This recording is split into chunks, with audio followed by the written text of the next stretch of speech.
성도 여러분, 주님의 이름으로 평안을 전합니다. 오늘 우리는 성경의 가장 심오하고 때로는 난해하게 느껴지는 예언 중 하나인 곡과 마곡에 대해 함께 묵상하는 시간을 갖고자 합니다. 이 이야기에 귀 기울이시는 모든 분들의 마음에 하나님의 지혜와 평강이 가득하기를 기도합니다. 혹 이 말씀이 여러분의 마음에 울림을 준다면 이 은혜를 주변에 나누어 주님의 선한 뜻을 전하는 통로가 되어주시길 바랍니다. 세상의 여러 분쟁과 갈등을 보며 혹자는 지금이 바로 성경에서 말하는 곡과 마곡의 전쟁이 시작된 것이 아니냐고 묻곤 합니다. 특히 이스라엘과 그 주변 국가들 사이의 긴장이 고조될 때마다 이 예언은 다시금 주목받습니다. 하지만 성경은 우리에게 더 깊고 정확한 그림을 보여줍니다. 에스겔서에 나오는 곡과 마곡의 전쟁, 그리고 요한계시록에 등장하는 곡과 마곡의 전쟁. 이 둘은 같은 이름을 가졌지만 실은 서로 다른 시간과 배경을 가진 별개의 사건입니다. 오늘은 이 두 예언의 차이점을 명확히 살펴보고 그 안에 담긴 하나님의 거대한 계획과 메시지를 이해해보고자 합니다. 먼저 인류 역사의 대단원을 장식할 최후의 전쟁, 요한계시록 20장에 기록된 곡과 마곡의 전쟁부터 살펴보겠습니다. 이 전쟁은 예수 그리스도께서 재림하시어 1000년 동안 이 땅을 다스리시는 천년왕국 시대가 끝난 직후에 일어납니다. 요한계시록 20장 7절은 이렇게 기록합니다. 천년이 참의 사탄이 그 옥에서 놓여 나와서 땅의 사방 백성 곧 곡과 마곡을 미혹하고 모아 싸움을 붙이리니 그 수가 바다의 모래 같으리라. 1000년 동안 무적행에 갇혀있던 사탄이 잠시 풀려나 마지막으로 세상의 모든 민족을 미혹하여 하나님을 대적하도록 선동합니다. 여기서 곡과 마곡은 특정 국가나 민족을 지칭하는 것이 아니라 땅의 사방, 즉 온 세상에 흩어져 하나님께 반역하는 모든 세력을 상징하는 이름으로 사용됩니다. 그들의 수는 바다의 모래알처럼 많다고 성경은 묘사합니다.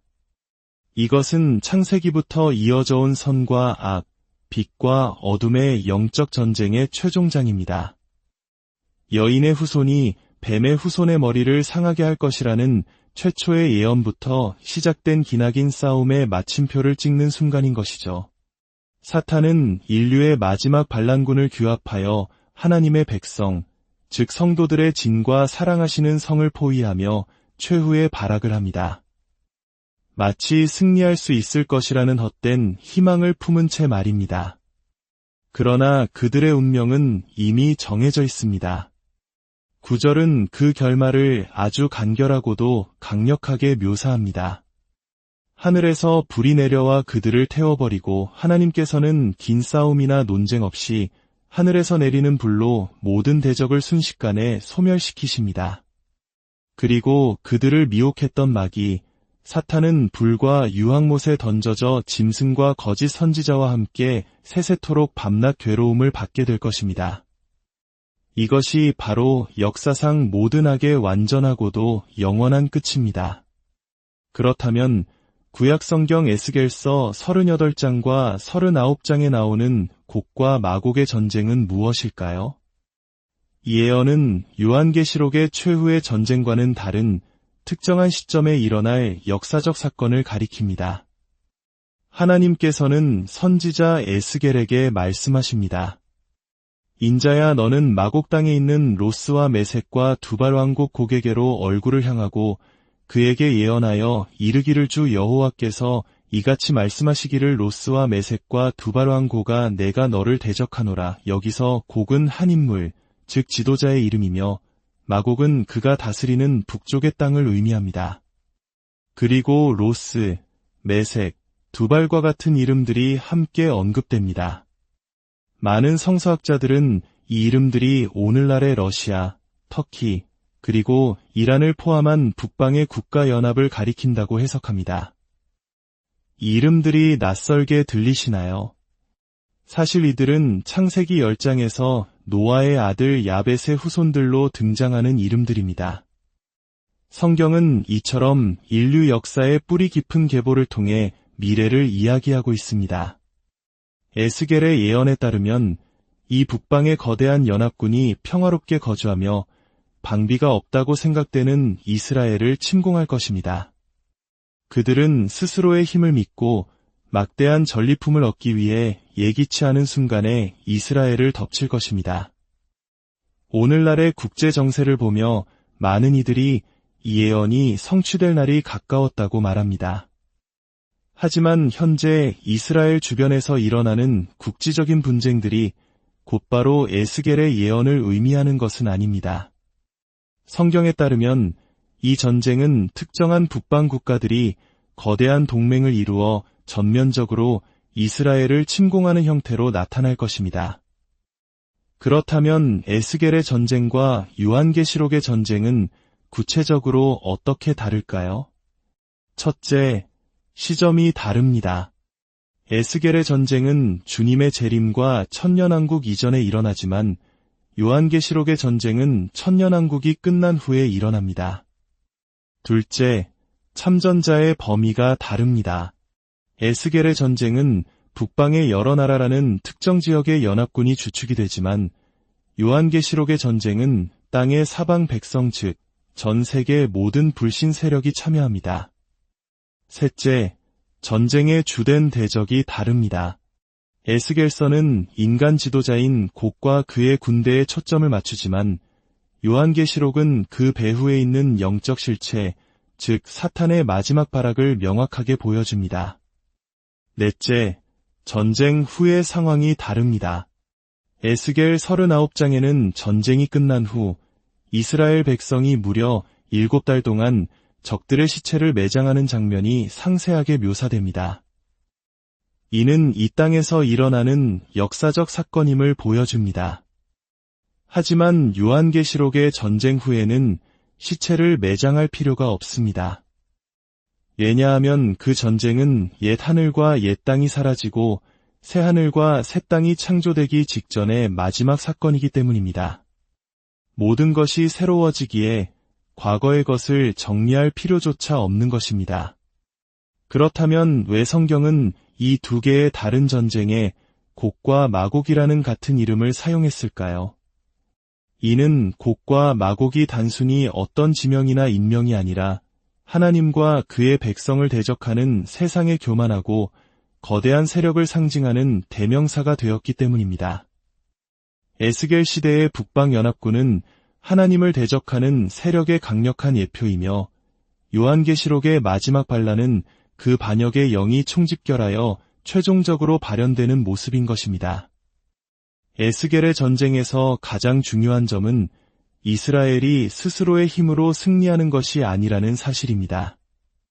그들이 북방연합군의 막강한 군사력 앞에 절망적인 상황에 놓였을 때 바로 그때 하나님께서 직접 개입하십니다. 에스겔 38장 18절은 그날의 상황을 이렇게 증언합니다. 그날에 곡이 이스라엘 땅을 치러 오면 내 노여움이 내 얼굴에 나타나리라. 주 여호와의 말씀이니라. 내가 질투와 맹렬한 노여움으로 말하거니와 그날에 이스라엘 땅에 큰 지진이 일어나서 바다의 고기들과 공중의 새들과들의 짐승들과 땅에 기는 모든 벌레와 지면에 있는 모든 사람이 내 앞에서 떨 것이며 모든 산이 무너지며 절벽이 떨어지며 모든 성벽이 땅에 무너지리라. 하나님께서는 대자연을 움직이십니다. 거대한 지진이 일어나고 적군은 혼란에 빠져 자기들끼리 칼로 치게 될 것입니다. 하나님께서는 또 전염병과 폭우와 큰 우박덩이와 불과 유황을 비처럼 쏟아부어 그들을 심판하실 것입니다. 이 모든 일을 행하시는 목적은 단 하나입니다. 23절이 그 이유를 분명히 밝힙니다. 이같이 내가 여러 나라의 눈에 내 위대함과 내 거룩함을 나타내어 나를 알게 하리니 내가 여호와인 줄을 그들이 알리라. 하나님께서는 이스라엘이라는 한 민족을 통해 당신이 온 세상의 주권자이심을, 역사의 주관자이심을 만방에 드러내기 원하십니다. 이는 이스라엘이 다른 민족보다 특별해서가 아니라 그들을 당신의 능력을 보여주는 통로로 선택하셨기 때문입니다. 창세기 12장에서 아브라함에게 주신 약속, 너를 축복하는 자에게는 내가 복을 내리고 너를 저주하는 자에게는 내가 저주하리니 라는 말씀은 오늘날까지 유효한 하나님의 언약입니다. 성도 여러분, 우리는 이 마지막 때의 징조들을 보며 두려워할 필요가 없습니다. 성경의 수많은 예언들이 이미 역사 속에서 정확하게 성취되었습니다. 특히 우리 주 예수 그리스도에 관한 300가지가 넘는 예언들이 한치의 오차도 없이 이루어진 것을 우리는 알고 있습니다. 그 예언들은 우리에게 두려움이 아닌 확신을 줍니다. 모든 것이 하나님의 계획과 시간표대로 움직이고 있다는 확신 말입니다. 세상의 권력들이 흥망성쇠를 거듭하고 국제정세가 요동치는 것을 볼 때 우리는 오히려 더욱 기뻐할 수 있습니다. 주님의 다시 오실 날이 가까워지고 있기 때문입니다. 우리는 이미 그리스도 예수 안에서 세상을 이긴 자들입니다. 주님께서 이미 승리하셨고 우리는 그 승리에 동참한 자들입니다. 하나님께서는 지금도 모든 이에게 빛과 어둠 사이에서 선택할 시간을 주고 계십니다. 마지막 날에 대한 예언은 우리에게 하나님을 만날 준비가 되었는가? 라는 근원적인 질문을 던집니다. 이 질문은 공포의 질문이 아니라 소망과 준비의 질문입니다. 역사의 시작과 끝을 주관하시는 주님의 평강이 여러분의 삶에 늘 함께하기를 소망합니다. 혼란스러운 세상 속에서도 변치 않는 하나님의 약속을 붙들고 날마다 믿음으로 승리하는 복된 삶을 살아가시기를 주님의 이름으로 축원합니다.